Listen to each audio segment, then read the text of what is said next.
fuiste a venderte por migajas con Blockbuster. Y Blockbuster te dijo, eres un pendejo. Ni siquiera las migajas las vales. Esos fueron los 3 meses que casi matan a Netflix. Blockbuster anuncia una madre que se llama Total Access, en donde dice, suscríbete y puedes rentar películas y hacer drop-off en cualquier sucursal que tengas y ahí mismo llevarte la que sigue.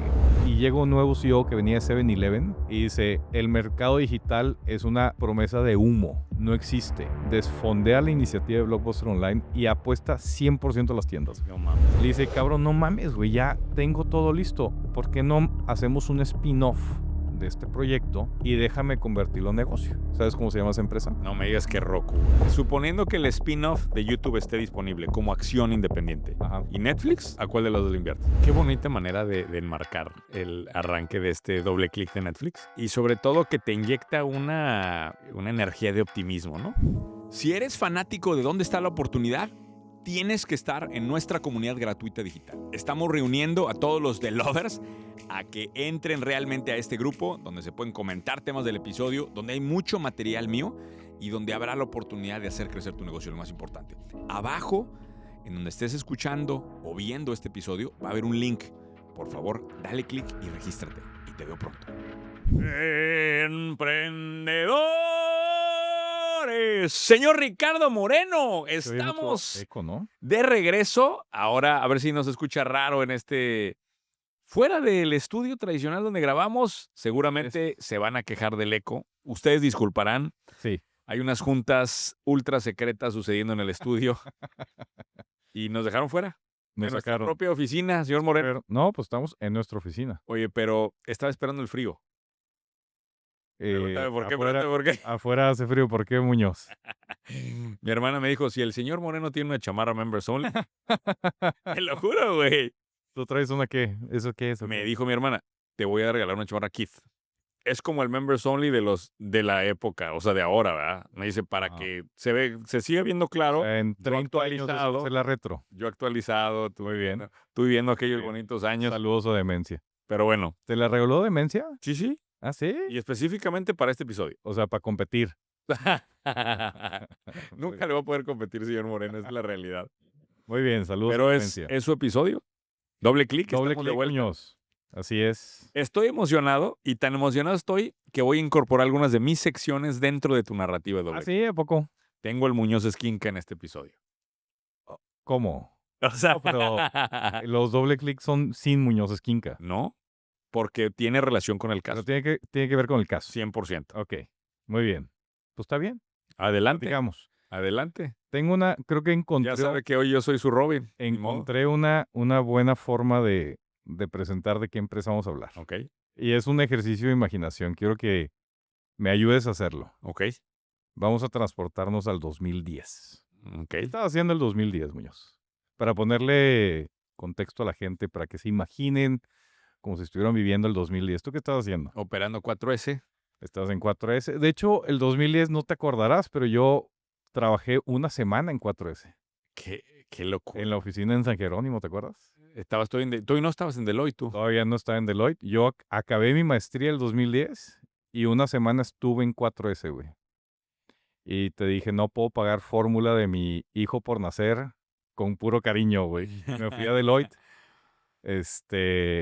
¿Qué más estabas haciendo tú el 2010? Seguramente preparando mi primer boda. Que fue un año después.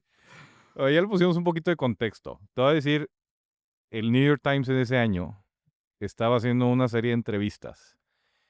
La empresa de la que vamos a hablar ya existía. Que eso es otra cosa que a mí me llamó la atención porque ahorita que platiquemos va a ser bastante obvio de quién es.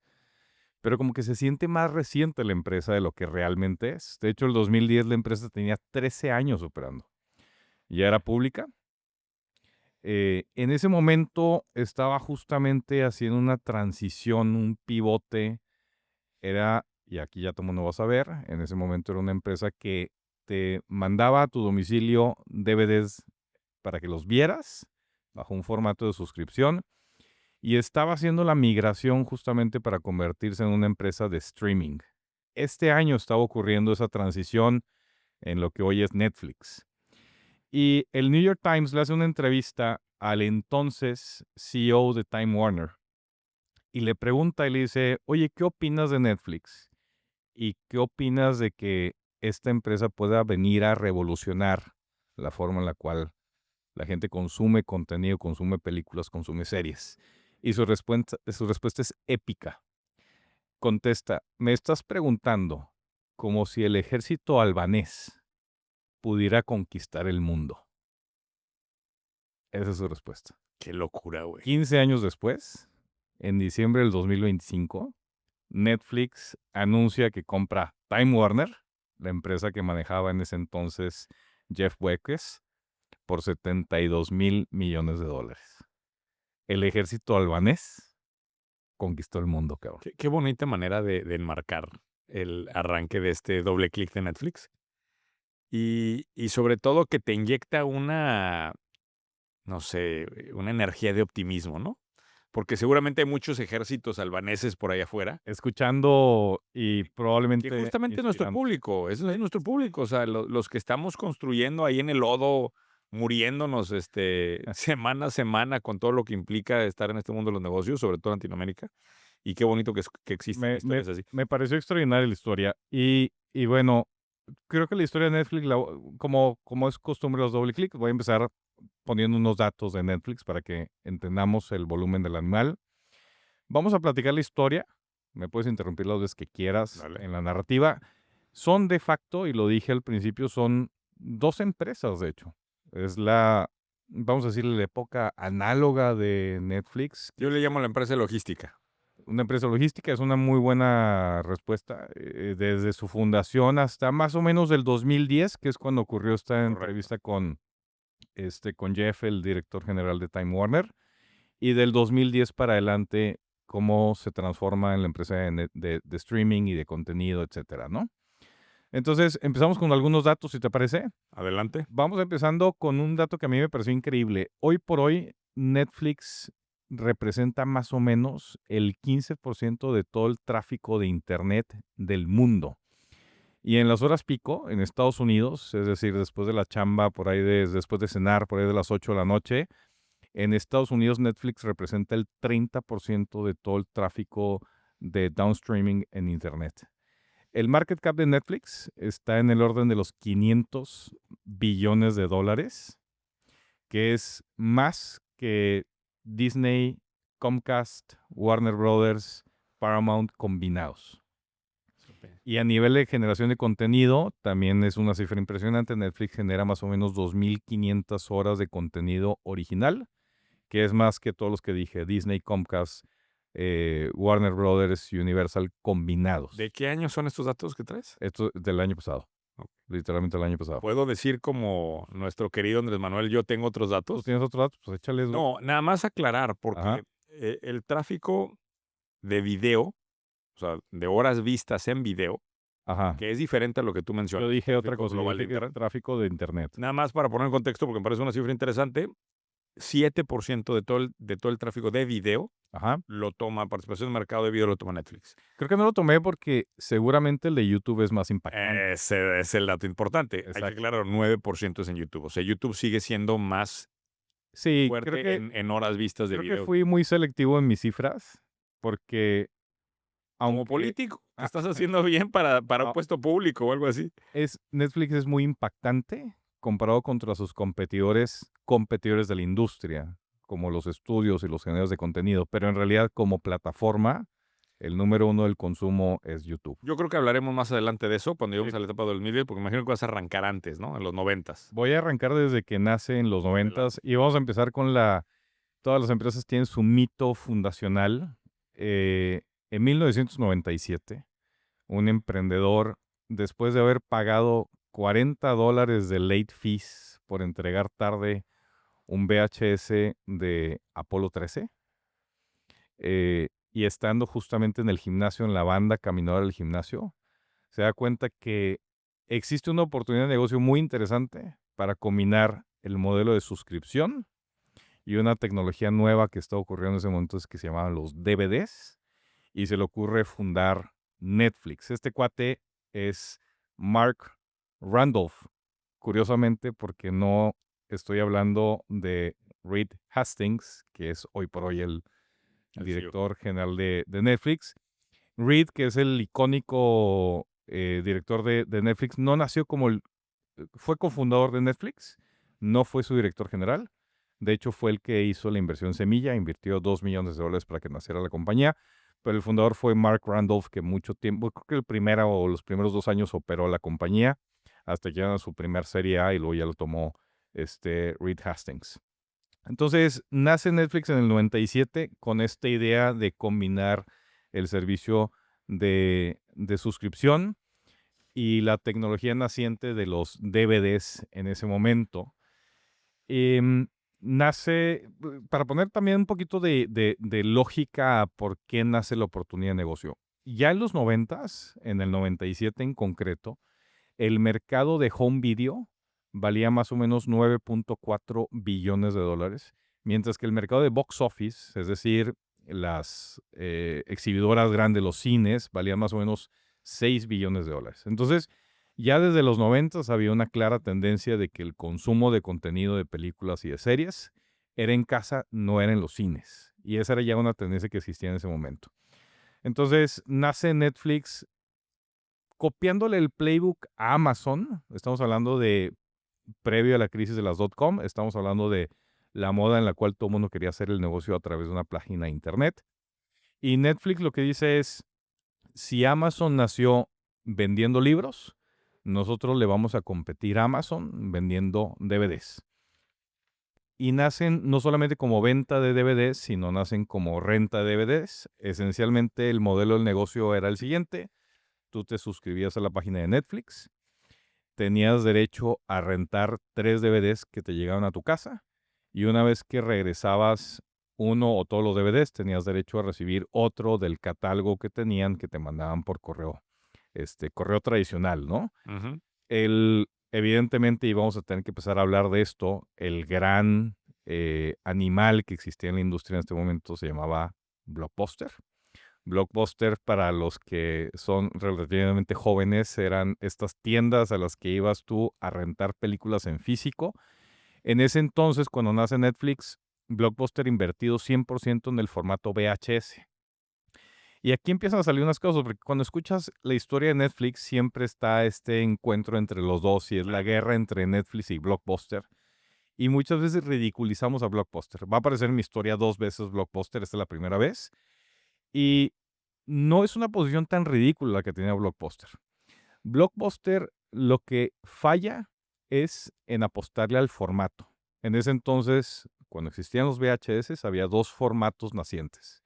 Era el DVD y era una cosa que se llama DivX. ¿Ok? Eran los 2 formatos que estaban compitiendo por cuál era el que iba a ganar. Y el gran golpe de suerte de Netflix es que le apuesta all in la casa a DVD. Empieza a trabajar con los fabricantes de los reproductores de DVDs, con Panasonic, con Sony, y ponían publicidad. Cuando tú ibas a Best Buy, comprabas una máquina de reproductora de DVDs, te venía publicidad y una membresía gratis de un mes de Netflix. Entonces, no es tanto que a Blockbuster se le durmieron los laureles.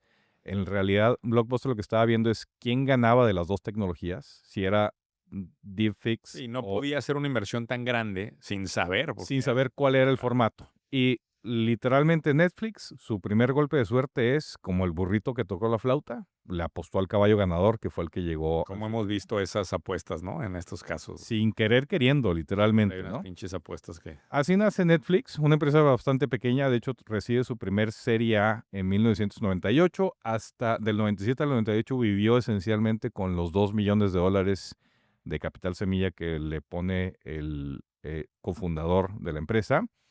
Vive con estos $6 millones, creciendo el modelo, y creo que lo dijiste muy bien, el negocio era un negocio de logística. Ujú. La idea de la premisa de valor de Netflix era esencialmente, no soy tan conveniente porque la película no la tienes instantánea como poder pararte y llegar a Blockbuster a rentarla, pero no sales de tu casa. Y la lógica era, en menos de un día, en 24 horas, tú haces el pedido y tienes la película en tu casa. Entonces se convierte en una empresa de logística, haciendo centros de distribución, centros de servicio en las principales ciudades y es un juego de qué inventario debes de tener, ¿no? De eso se trata el juego. Netflix tuvo una serie de acercamientos para venderse. ¿Sabes cuál fue el primero? No, me imagino que no fue Blockbuster. No fue Blockbuster. El primero fue justamente con la empresa que nos inspiró, fue con Amazon. Vuelan a Seattle, ya tenían su primer serie A, $6 millones invertidos. La empresa tenía 24 meses operando. Se acercan con Jeff Bezos y le dicen, oye, pues estamos haciendo esta madre, se parece mucho a lo que hiciste tú. ¿Cómo ves si nos compras, güey? O sea, desde el principio, cash out, Dale. güey. Y los volteé a ver Jeff Bezos y le dice, va, me late. Les ofrezco $12 millones por el negocio. Acaban de recibir 6, güey. O sea, prácticamente 12, si hace la aritmética más o menos, debe de ser la evaluación post-money de los 6. Entonces le dicen, no, pues vete a la verga, con 6 no jala, con 12 no jala, pero ¿por qué no hacemos un deal? Todas las transacciones que lleguen para compras de DVDs, porque Netflix vendía DVDs o te los rentaba. Todas las transacciones que lleguen, las redireccionamos a Amazon. Te soltamos el negocio de la venta de los DVDs. Y a cambio, haznos publicidad en la página de Amazon para que renten DVDs conmigo. Entonces la compra te la llevas tú, la renta pásamela a mí. De facto consiguieron publicidad en el real estate más valioso de la era digital Qué buena desde negociación el esa. 2000. Así lanzan y así empiezan a crecer. De hecho, previo al 2000 ya estaban preparándose para hacer su IPO. Tenían más o menos 120,000 suscriptores. Estamos hablando que estaban mandando más o menos como 800,000 DVDs al mes. Estaban preparándose para hacer el IPO, pero bad timing.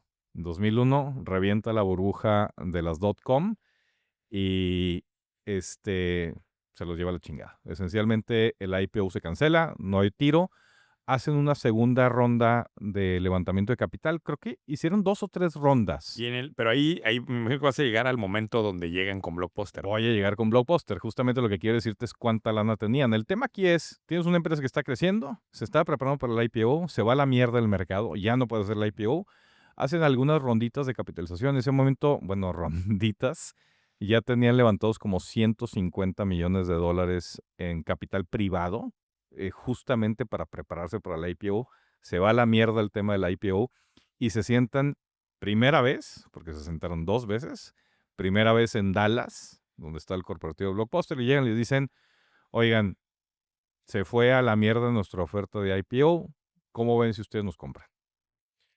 Le Qué ofrecen, momento ese, ¿eh? Qué momento es en la historia de los negocios. Olvídate de la historia de Netflix, es en la historia de los negocios, porque se convirtió de facto en el meme, güey, pero, del disruptor. pero fíjate, otra vez voy a abogar por Blockbuster aquí. Imagínate que estás en la mesa, llega Netflix y te dice, cómprame. Tú sabes de historia, güey. Sabes que iban a hacer un IPO, sabes que el mercado se fue a la mierda, y Netflix le pone precio. Netflix dice, quiero $50 millones por el negocio. Ya le habían inyectado $150 millones de private equity.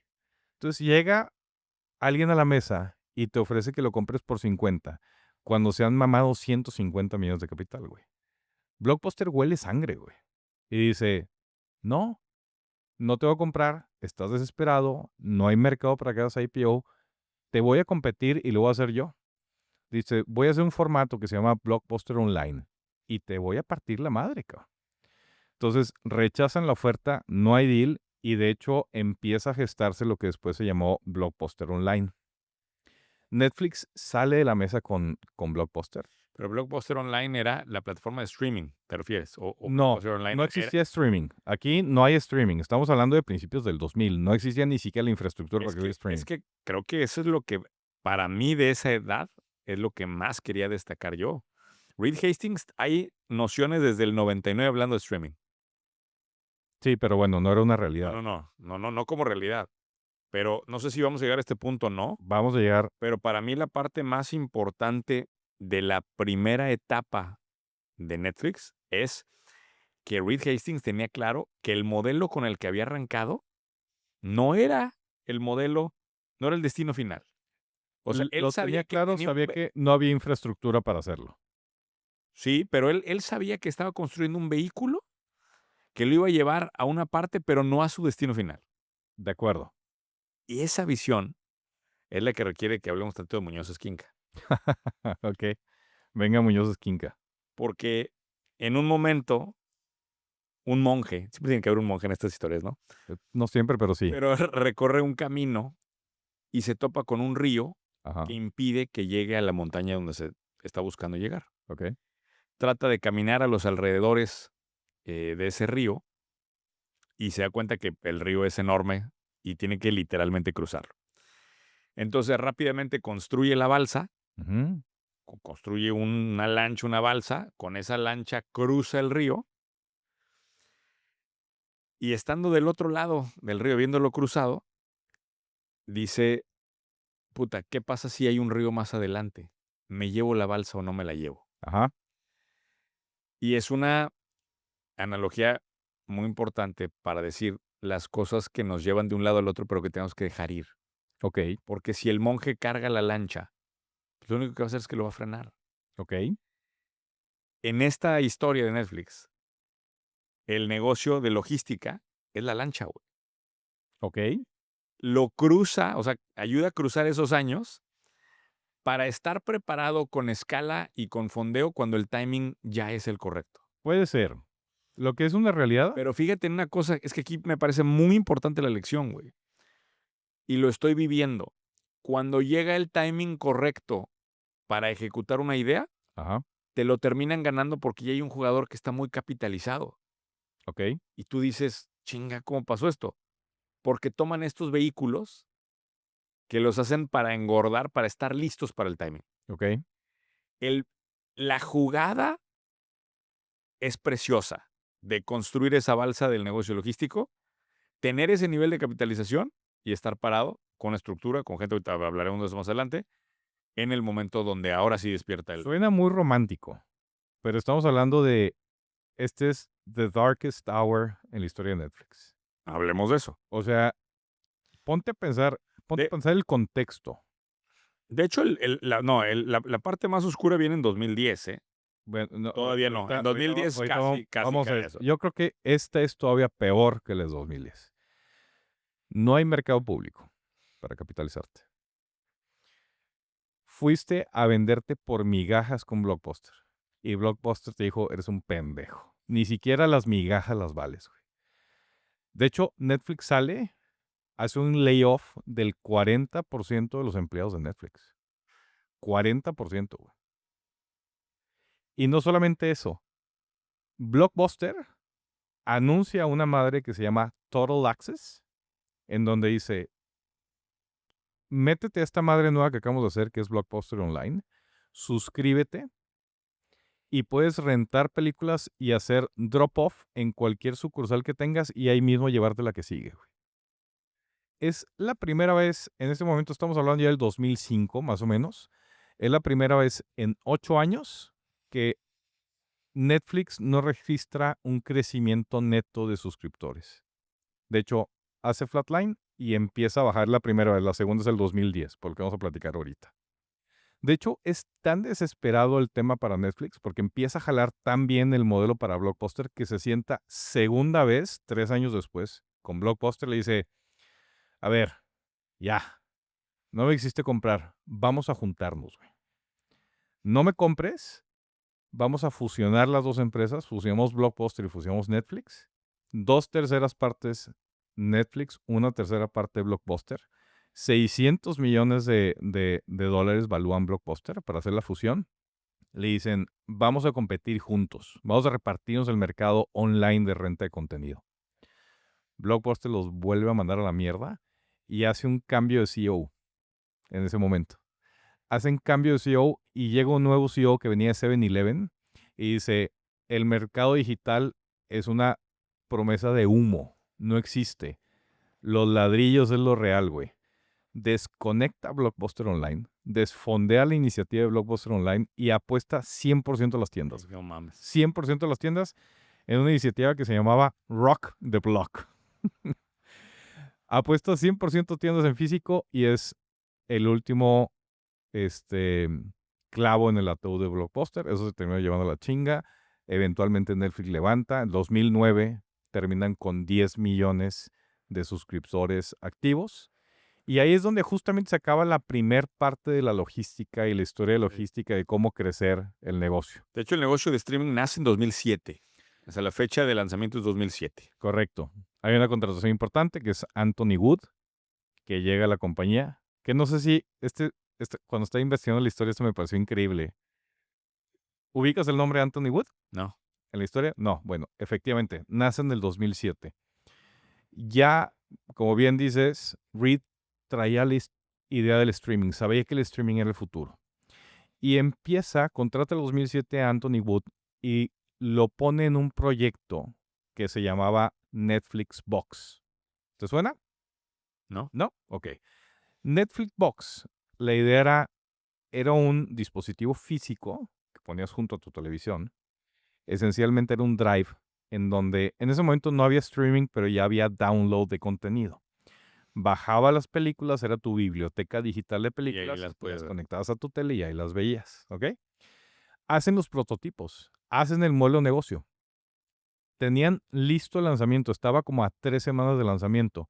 Y se sienta Reed y dice, espérate cabrón, vamos a competirle. Estoy sentado a hacer negociaciones porque veo que el futuro es streaming. Estoy haciendo negociaciones con Xbox, con Microsoft, con Sony, con PlayStation, con todos los de hardware porque quiero empezar a hacer streaming. Si llego y les digo que voy a lanzar un producto físico, les voy a partir la madre, se van a emputar conmigo. Entonces hacen el unplug del proyecto. Este cuato, Anthony Wood, llevaba 3 años trabajando en esta madre. No mames. Y le dice, cabrón, no mames, güey, ya tengo todo listo. ¿Por qué no hacemos un spin-off de este proyecto y déjame convertirlo en negocio? Hacen el spin-off. ¿Sabes cómo se llama esa empresa? No me digas que Roku, güey. Roku. No mames. Esa empresa se llama Roku. Así nació. De hecho, Qué gran historia esa, güey. nació con un kickoff de capital de $6 billones de Netflix. Hoy por hoy Roku vale más o menos 16 billones de market. de Roku es dueña Fíjate Netflix. que está raro porque en los prospectos no aparece ya Netflix. No sé si terminaron saliendo del negocio. A lo mejor están en lo privado los co-founders. No lo sé, pero de hecho cuando ves el prospecto de colocación de Netflix, de Roku, perdón, aparece Netflix como referencias de partnership al principio, pero no aparece como la historia. Pero la historia nace Qué loco. como Netflix Box, esencialmente. Qué buenísimo. Pero bueno, ibas a platicar del 2010 porque estamos justamente aquí. Yo iba a empezar a platicar del todo el tema de compra de contenido. No, dale. sigo? ¿2010 no vas a hablar? 2010 es el gran, bueno, de hecho, 2010 es el año de despegue del negocio online, ¿no? Ya están ahí los dos negocios funcionando. empieza a haber compra de catálogo de contenido. El primer deal es con Starz, a $25 millones, una transacción por toda la biblioteca de contenido de Starz por 2 años. Después hacen el segundo deal de compra de contenido con NBC Universal. Y luego con Apix. Apix es un conglomerado que eran entonces Paramount, Lionsgate y MGM en el 2010. Es el deal más grande en ese momento de compra de contenido. Hacen un licenciamiento por $800 millones por toda la biblioteca de contenido por los próximos 5 años de esas empresas. Y nada más una cosa que antes de que nos brinquemos porque Sí. nos casamos, un dato que a mí me pareció brutal, Ajá, del 2005 al 2007, ajá. la inversión de Netflix en recomendación algorítmica, o sea, en Sí. lo que implica de estudiar Sí. cómo mejorar las recomendaciones, es más alta, Cinemax, por cierto, se llama el algoritmo. es más alta que la inversión que hacen en marketing tradicional. Correcto. Es un dineral. Y era un tema de logística, ¿sí sabías? Sí, pero eso, o sea, tener la visión de agarrar y decir, le voy a meter tanto a cómo te recomienda películas esta cosa, güey. Es brutal. Es increíble porque, a ver, hoy Y siendo tan pinche las cosas que te recomiendan, ¿no? O sea, tanta lana Bueno, y todavía llegas a Netflix sin saber qué ver, güey. Y dices, no mames. el tema aquí era, y eso me parece muy, el algoritmo se llama Cinemax, originalmente. Hoy por hoy es un algoritmo de recomendación de contenido para mantenerte en la plataforma, ¿no? Claro. En ese entonces, cuando nace Cinemax, que más o menos nace como en el 99-2000, el algoritmo que estaba en la plataforma original de Netflix, su objetivo era otro, güey. Su objetivo es, te invito a que descubras todo el catálogo de películas que tengo para tratar de quitarte de mi pedo de concentrar todo mi inventario en lo más taquillero y lo más blockbustero de ese momento, ¿no? Entonces, era, ¿cómo le hago para que te metas a todo el catálogo y no me hagas un pedo logístico de que la misma película la tengo que estar teniendo millones de veces repartida en distintos usuarios? Era más un tema de cómo distribuyo el consumo, más de cómo te mantengo en la plataforma, era cómo optimizo operativamente la distribución de películas. Ok. Pero bueno, llego al 2011, porque en este momento el gran tema que tiene Netflix es, ya tienes tus deals de compra de contenido, ya eres una empresa de streaming, pero al mismo tiempo eres una empresa que vende DVDs. Entonces, tienes que resolver el tema de qué eres al final de cuentas. El Ahí es en 2011, donde ya cruzaste el río y ahí es donde está el barco, güey. ¿Te ¿sí? quedas con el barco o le sigues? O sea, Hacen una comunicación a toda su base de usuarios. Ya tenían más de 10 millones de usuarios activos en Estados Unidos, y hacen un anuncio el 2011 julio del 2011. de, y lo brandean como disminución de tarifas. Gran noticia para todos los usuarios de Netflix. Y les dicen, bueno, a ver, hoy Netflix es una empresa que te manda DVDs a tu casa y es una empresa de streaming. Y hoy tú eres, si eres suscriptor de Netflix, tienes los dos servicios, ¿no? Te le dicen, vamos a hacer algo. Vamos a bajar el costo de la suscripción para el negocio de los DVDs. Vamos a bajar la suscripción de streaming y vamos a subir la suscripción si quieres las dos cosas. ¿Ok? Sí. Es un fracaso de PR. Totalmente. La gente percibe que Netflix se los está chingando, que están subiendo los precios de forma este, indiscriminada. Pierden 1 millón de suscriptores el primer mes del anuncio. La acción pasa de $305 por acción a $65 por acción. Sí, ojo ahí, lanzaron 2 marcas, Y lo que hacen eventualmente es 2 decir, sitios de internet, o sea, la gente no entendía qué estaba lo pasando. que hacen esencialmente es decir, bueno, ¿sabes qué? Ya no cambio las suscripciones. Ahora, el negocio de los DVDs a domicilio se llama Quickster. Quickster Ujú. y el negocio de streaming se llama Netflix. Pero tu cuenta de Netflix es solo para Netflix. Si quieres la de Quickster, tienes que abrir tu cuenta en Quickster. Otro servicio al cliente, otra plataforma, otro login. Un desastre total, güey. Un desastre total. Eh, Eventualmente, de hecho, Quickster se convierte en un spin-off que termina de cuajar el 2016. Quickster, la marca, desaparece, de hecho. Sí. Hoy se llama dvd.com. La empresa es full owned por Netflix. Sigue haciendo venta y renta de DVDs, pero vale más o menos como $120 millones de revenue. Pero eventualmente cuajó ese tema. Sí, de hecho, entre 2012 y 2013 es que se mata ese negocio de DVDs, ¿Correcto? más para poner Bueno, no se mata. efectos. Se ponen en convierte, silencio, sí. se convierte en una empresa distinta. Ahora, lo cabrón es que todo esto que platicaste la historia, de acuerdo a la cronología, de julio del 2011 a octubre del 2011, es en donde pierde la acción el 70% del valor. O sea, Correcto. todo la crisis esta que enfrentan sucede en agosto, septiembre, octubre, 3 meses, güey. Correcto. Esos fueron los 3 meses que casi matan a Netflix. Y para mí, ahí es el momento más oscuro de la vida de Netflix. Ese es el punto en donde casi todo se viene abajo, güey. Yo siento que estuvo más oscuro principios del 2000. Porque ahí sí, o sea, este es un tema de mercado. No, Fue un el golpe, 70% de valor de pero, capitalización de pero, mercado. O sea, pero es el golpe de capitalización de mercado. En realidad la empresa no estaba sufriendo, güey. acuérdate que cuando pierdes en una empresa pública el control de la narrativa, güey. Lo sé, Yo pero, siento que pero ahí la pierden el empresa, control de la narrativa, pierden el a control. O ver, sea, no fue menor, güey. Perdieron casi el 10% de los suscriptores. No fue menor. Pero el golpe público y el golpe en market cap fue mucho más apantallador de lo que de verdad fue, güey. Porque el fundamental ya estaba. Estabas migrando al tema de suscripción. Simplemente hiciste un pésimo trabajo de PR. Que por cierto, nada más. ¿sabes qué me gusta de esto? Sí. Me gusta de estas historias que se ve en estos casos como no todo es miel sobre hojuelas, güey. La Correcto. gente tiene una falsa relación de estas empresas grandes que todo el tiempo van así, viento en popa.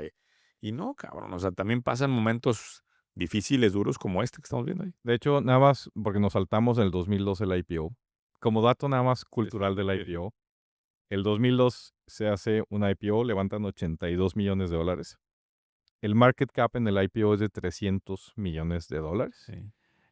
Eso es ¿No te arrepientes de no haberle metido lana? 1666x en 23 años, o lo que es equivalente es una tasa anual compuesta del 30%. Nada más para ponerlo en perspectiva, güey. Chula. ¿Qué tal? ¿Y dónde estabas en esos años para recomendarme estas inversiones? El 2002 estaba terminando la prepa, Muñoz.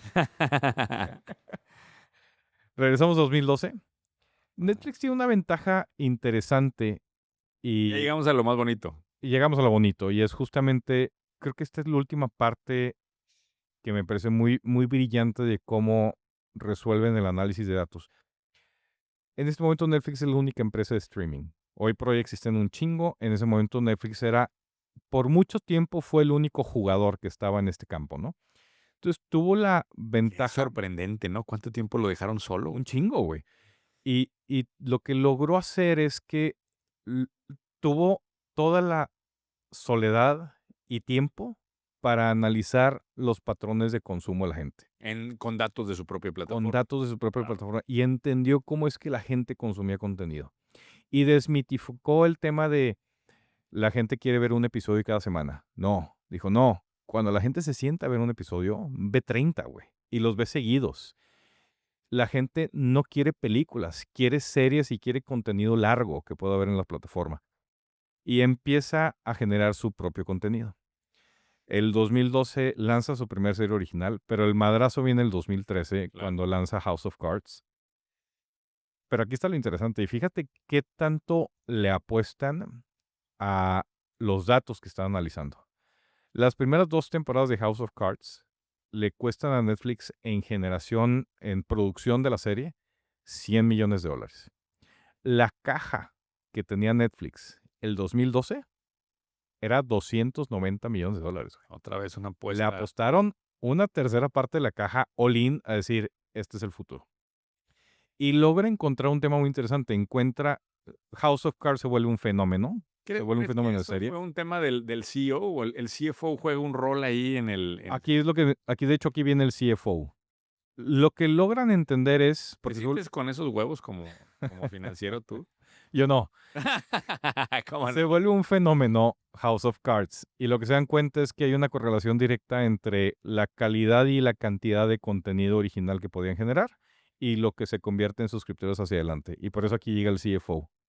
El CFO se da cuenta de que este es un negocio, el negocio tradicional de generación de contenido de los grandes estudios, de las casas productoras de Era ir series. a Era, le voy a, box office. le voy a apostar, güey, a hacer una gran película para que le vaya muy bien en taquilla.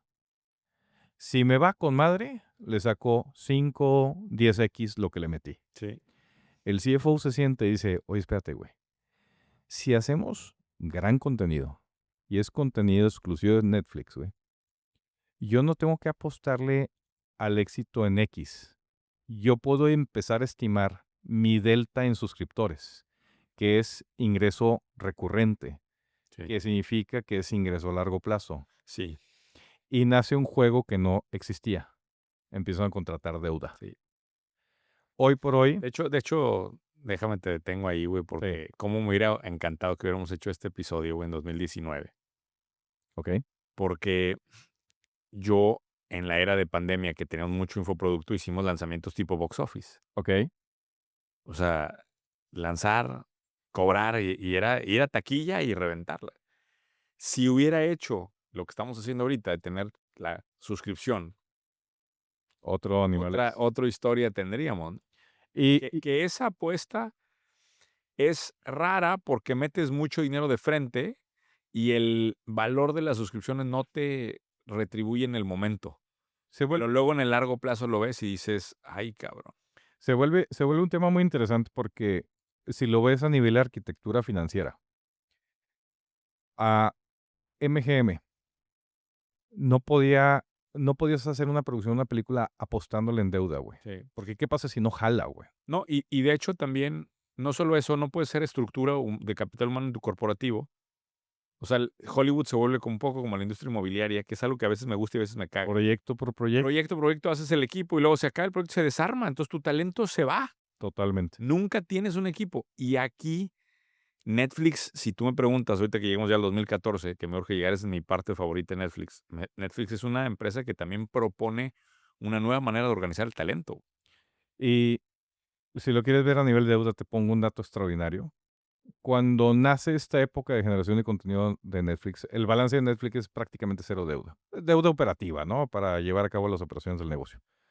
Hoy, el balance de Netflix es 14 billones de dólares en deuda. Toda la deuda se ha ido a generación de contenido. Y si lo comparas contra el market cap, esto es 7 veces el market cap de Lionsgate, la casa productora. O sea, tienes solo en deuda 7 veces todo el market cap de una casa productora tradicional. Qué locura. De ese tamaño es este pedo. El tamaño de la deuda contra el tamaño de la empresa, ¿qué tan grande es? No, pues no es tanto, porque el market cap son 500 billones y la deuda son 14. Ah. No es tanto. Pero lo más increíble es, o sea, O eso, sea, lo que me quiere decir es que podrían endeudarse mucho más si quisiera. sí, probablemente sí, pero como que usa deuda solamente para producción de contenido. Está ahí. A ver, vamos al año que tú querías. 2014. Fíjate que de los libros que más me han sacudido, eh, yo tenía una repisa, y esto se lo recomiendo a todos. Aparte de la Biblia, dices tú. Sí, tenía una repisa de los libros que me cambiaron literalmente la trayectoria de mi pensamiento en vida. Ajá. El Quijote de la Por ahí Mancha. tengo a Blue Ocean Strategy, o sea, tengo libros que los leías una vez y no volvías a ser el mismo. Uno de esos ¿Quién se robó mi queso? es el libro de Netflix, ¿verdad? Que se llama No Rules Rules. No sé si Ok. has escuchado de este libro. No, yo vi otro libro que estuve consultado para eso, pero no. Pero es la historia nada más. No, este es un librazo Ah, de cómo llevar talento. ok. Y esto sucede, la cultura de Netflix se gesta del 2014 al 2016. Ok. Más o menos esos años. Entonces ya estás consolidado, ya salió House of Cards, ya tienen dinero y ahora sí están haciendo un equipo de talento fuerte adentro de la organización. ¿Y qué termina pasando? Reed Hastings tiene una visión muy diferente de cómo organizar a las personas. Ok. Y ahí te van un poco de sus 10 mandamientos, si lo quieres ver así de cultura. Ok. Pero lo que hizo mucho, no sé si te acuerdas, se hablaba mucho de que tenían vacaciones infinitas. No. Netflix, literal, tienes vacaciones las que quieras. Ok. O sea, tómalas con tu criterio. Pero chécate esto. La cultura no son los valores, es el sistema operativo de cómo decides cuando nadie te está viendo, Ok. ¿sí?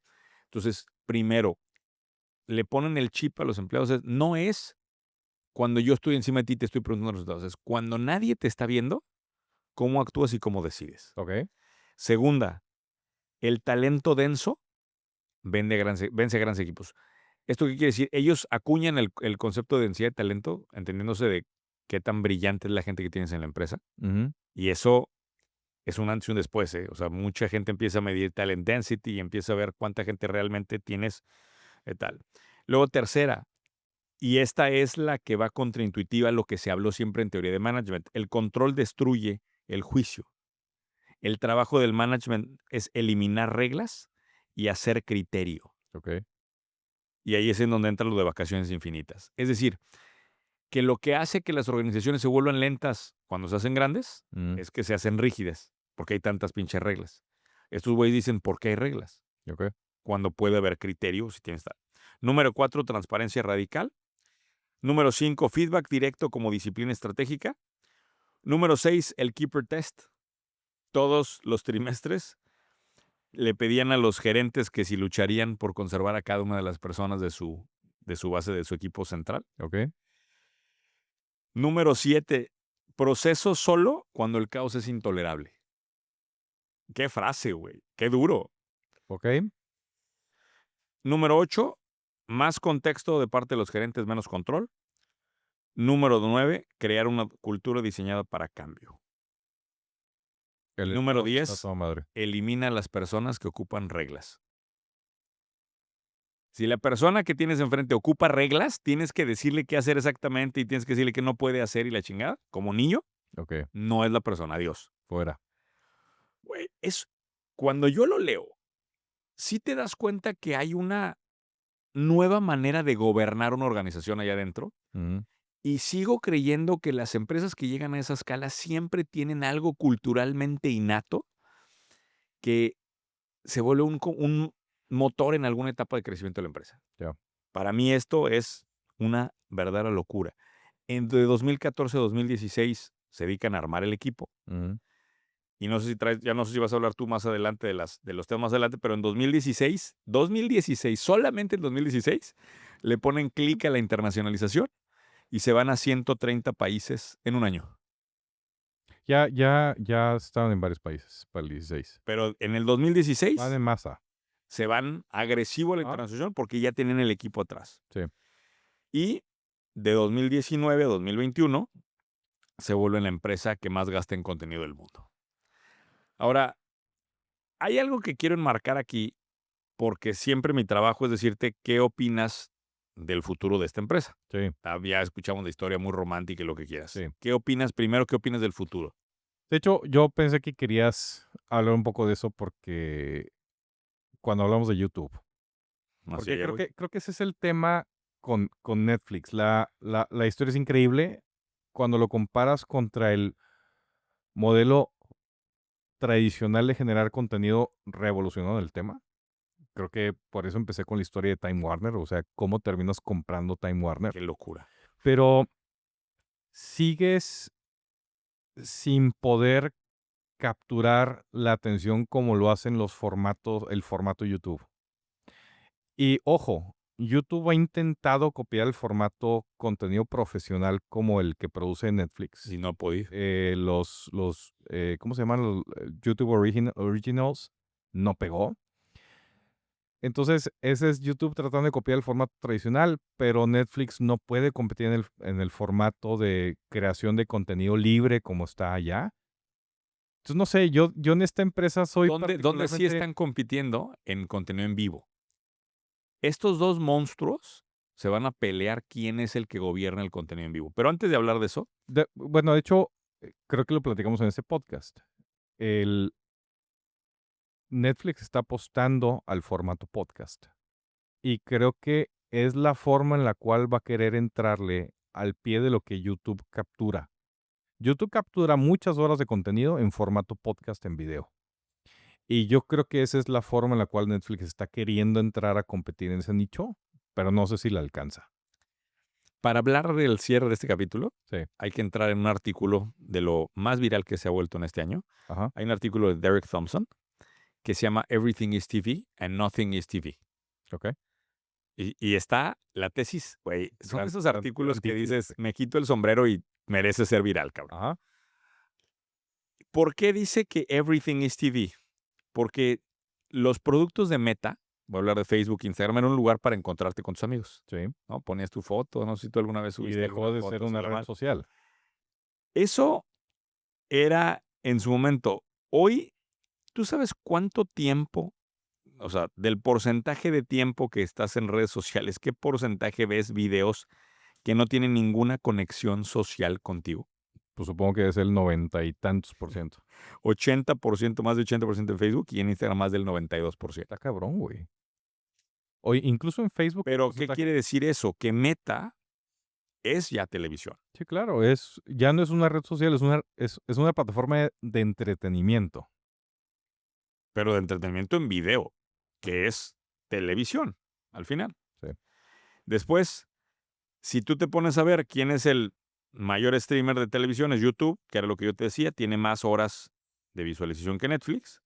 ¿Cuántas horas más? Porque yo tenía el dato No, del lo tengo consumo. solo como porcentaje. Esto es un dato que refleja Nielsen. Ajá, 7% del tráfico en video, o sea, de las vistas en video son de Netflix, 9% son de YouTube, ok. ¿sí? No está tan lejos, güey. Y luego, efectivamente, lo que dices es cierto, los podcasts, más de 50% de los podcasts ya tienen una versión En video. en video, perdón. Y los video podcasts están creciendo 20x más rápido que los audio podcasts son. Mm, Entonces, también hay un tema ahí. Pero, ¿a qué voy con todo esto? Todas las plataformas se están queriendo convertir en la televisión. Y eso hace que el espacio que tiene Netflix, o sea, como su cancha, su territorio, se lo está comiendo todo mundo. Por eso, everything is TV. mm, Y eso, este cuate lo que dice es que él está un poco bearish en Netflix porque todos le están queriendo ganar el territorio, pero ya no es un ejército de Albania. Ya son chingos de soldados independientes que le están quitando el territorio a este gran imperio. ¿Sí? Ahora, eso es Everything is TV. ¿Y por qué Nothing is TV? Porque tú sabías que la televisión es el producto de consumo que más ha bajado de precios del 2000 a la fecha. ¿Te refieres a cable o qué? No, la televisión, el aparato. Ah, ok, como como El artículo aparato físico. El aparato como artículo físico. Del 2000 al 2025 ha bajado 98% de precio. No mames. O 90 sea, estás hablando de una tele de tamaño comparable, de LED, o sea, ya de pantalla plana. 90%. 98% O sea, en mamón, Estados güey. Unidos del 2000 al 2025. Ok. Entonces, el artículo dice, a ver, cabrón, ¿por qué si la tele ha podido bajar tanto de precio, no le hemos podido bajar de precio a todas las otras cosas que nos están chingando? Le hace colegiaturas en Estados Unidos de las universidades, le hace temas de salud, ¿no? Que están matando ahorita la economía americana. Es un fenómeno muy raro, en donde everything is TV and nothing is TV. Pero me gustó el análisis que hace este cuate, porque la pregunta que se tiene que hacer uno a largo plazo, y creo que la pregunta que todo el mundo quiere, no des una respuesta cantinflesca, por favor. ¿Invertirías en Netflix considerando la guerra que tiene de que todo mundo, everything is TV, todo mundo le quiere comer el mandado? Sí. O sea, Esta respuesta no cantinflesca, sí. para ti, ¿crees que sí hay Ese nicho que tiene, es una señal de... el nicho que tiene Netflix, ese espacio de entretenimiento es ya el jugador dominante. Tiene una ventaja financiera de generación de contenido brutal. El espacio que tiene Netflix siempre lo va a tener. Follow-up question. Ah, No se puede porque YouTube está dentro de Google, de ¿no? Google, sí. Si hubiera un spin-off Suponiendo que tuvieras el spin-off de YouTube. Ese es un rumor Espérame. muy común, ¿eh? Suponiendo que el spin-off de YouTube esté disponible como acción independiente. Ajá. ¿Y Netflix? ¿A cuál de los dos le inviertes? YouTube. Entonces estás bearish, güey. No. Yo dije algo muy distinto. Contesté tus preguntas para empezar. A ver. Yo dije, el espacio que tiene Netflix hoy va a existir siempre. Y yo creo que siempre va a ser un jugador dominante en ese espacio. Pero si YouTube fuese como empresa alternativa su competencia pública, el espacio de crecimiento de YouTube y el potencial de crecimiento de YouTube es mucho más grande que el de Netflix, sin lugar a dudas. Pero eso no es una pelea suma cero esa, güey. No es si sobrevive YouTube y crece YouTube, desaparece Netflix. Son dos espacios de contenido totalmente distintos. Pues vamos a ver, se va a desenvolver. Digo, y la verdad, nadie veía venir TikTok. Entonces, Bueno, ¿y tú? Ahora viene Divine. Mismas dos preguntas para ti. A ver, si tuviera que escoger en este momento, sin duda me inclinaría la balanza más por ir hacia YouTube, porque creo más en la economía de video del creador. Total. Por esa razón estamos aquí en cámara, güey. O sea, yo creo más en que los creadores independientes con guerras chiquitas, esto es guerrilla, Ajá. le van a acabar así, le van a acabar quitando esas horas allá. Pero aquí hago una puntualización. Si YouTube no gana más licencias de contenidos en vivo, va a estar difícil. Y ahí es donde Netflix tiene de dónde agarrarse, güey. ¿Has visto partidos en vivo en Netflix? No, nunca. Me ha tocado ver partidos en vivo. Yo casi no uso Netflix, de hecho. ¿No viste Stranger Things? No. ¿Cómo? Hay que aplaudirle. O sea, yo veo... Eso te lo dejo de tarea, señor Moreno. Más importante para el caso de haber visto Stranger Things. Ves una serie con una calidad de producción de esas y dices, por eso es que va a sobrevivir Netflix. Pues dijo, ese espacio de contenidos. Pero tristemente, las guerrillas de todos los microcreadores por todos lados van a acabar destruyendo el imperio. Si me preguntas a mí, y creo que hay que hacer una proyección en 5 años, que sigamos en el episodio 1578 de ¿Dónde está la oportunidad?